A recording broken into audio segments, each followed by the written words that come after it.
بسم اللہ الرحمن الرحیم۔ ناظرین، اسلام اٹریکشن میں آپ کو خوش آمدید کہتا ہوں۔ آج ایک اہم مسئلہ جو کہ حضرت علی کرم اللہ وجہ الکریم کے دور خلافت میں ہوا کہ ایک ماں اور ایک بیٹے کی شادی ہوئی، اور اس کا سارا واقعہ ابھی آپ کے ساتھ شیئر کرتا ہوں۔ حضرت ابن شہر اشوب فرماتے ہیں کہ جب حضرت علی کرم اللہ وجہ الکریم کوفے میں تشریف لائے تو ان کے ساتھ بہت سے لوگوں نے عرب سے کوفے میں آ کر بود و بوش اختیار کر لی۔ ان میں سے ایک نوجوان آپ رضی اللہ تعالیٰ عنہ کے لشکر میں داخل ہو گیا اور آپ رضی اللہ تعالیٰ عنہ کے ساتھ لڑائیوں میں حاضر رہا۔ اس نوجوان نے عرب سے آئے ہوئے لوگوں میں سے ایک عورت کے ساتھ اپنا نکاح کر لیا۔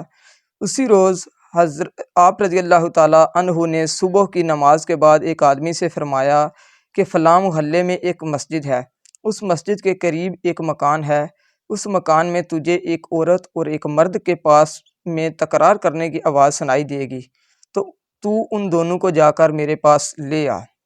وہ آدمی گیا اور ان دونوں کو لے کر حاضر خدمت ہو گیا۔ آپ رضی اللہ تعالیٰ عنہ نے ان سے پوچھا کہ تمام رات تکرار کیوں کرتے رہے تم؟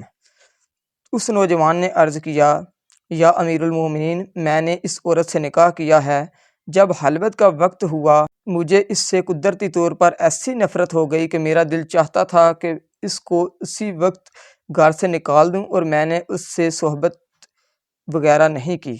اسی وجہ سے میری اور اس کی تکرار ہو رہی تھی کہ آپ کا خادم پہنچا اور ہم اس کے ساتھ آپ رضی اللہ تعالیٰ عنہ کی خدمت میں چلے آئے ہیں۔ آپ رضی اللہ تعالیٰ عنہ نے حاضرین سے فرمایا کہ بہت سی باتیں ایسی بھی ہوتی ہیں جو غیر کے سامنے بیان نہیں کی جاتی۔ یہ سن کر تمام حاضرین سوائے ان دونوں کے اٹھ کر چلے گئے۔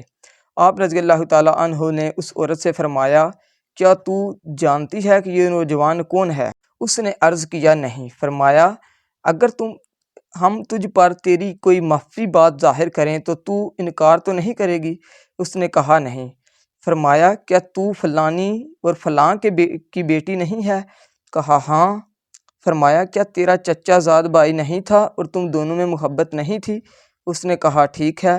فرمایا، تیرا باپ تیرا نکاح اس سے نہیں کرنا چاہتا تھا اور اپنے پڑوس سے اس کو نکال دیا تھا؟ عرض کیا، بالکل ٹھیک ہے۔ فرمایا کہ پھر تو ایک رات قضائے حاجت کے بہانے گھر سے نکلی اور اس سے جا کر ملی تو اس نے تجھ سے بدی کی اور تو اس سے حاملہ ہو گئی، اور تو نے اپنے حمل کو اپنے باپ سے چھپایا اور تیری ماں کو یہ بات معلوم ہو گئی۔ وضع حمل کے وقت وہ رات کو تجھے لے کر گھر سے نکلی اور باہر جا کر تجھے لڑکا پیدا ہوا، اور تم نے کپڑے میں لپیٹ کر وہیں رکھ دیا، اور آپ وہاں سے چلیں کہ ایک کتا آیا اور اسے سونگھنے لگا۔ تجھے خوف پیدا ہوا کہ کہیں اسے کھا نہ جائے، تو تو نے ایک پتھر اٹھا کر اس کو زور سے مارا اور پتھر اس بچے کے سر پر لگا اور اس کا سر زخمی ہو گیا۔ تو نے اور تیری ماں نے وہاں پہنچ کر اس کے سر پر پٹی باندھی اور اس کو وہیں چھوڑ دیا، اور دونوں گھر چلی آئیں۔ پھر تمہیں اس کا حال معلوم نہیں۔ وہ عورت یہ سن کر حیران و خاموش ہو گئی۔ فرمایا، سچ بول۔ عرض کرنے لگی، یا امیر المومنین، سچ ہے، میری ماں کے سوا کسی کو اس کی خبر نہ تھی۔ فرمایا، ہمیں تو اللہ تعالیٰ نے اطلاع دی ہے۔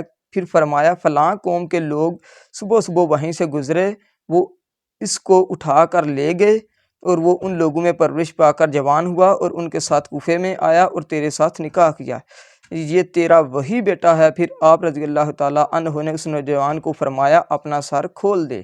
اس نے جیسے ہی اپنا سر کھول دیا اور زخم کا اثر سامنے نظر آیا۔ واہ سبحان اللہ۔ ویڈیو کو اپنے دوست احباب کے ساتھ ضرور شیئر کیجیے گا۔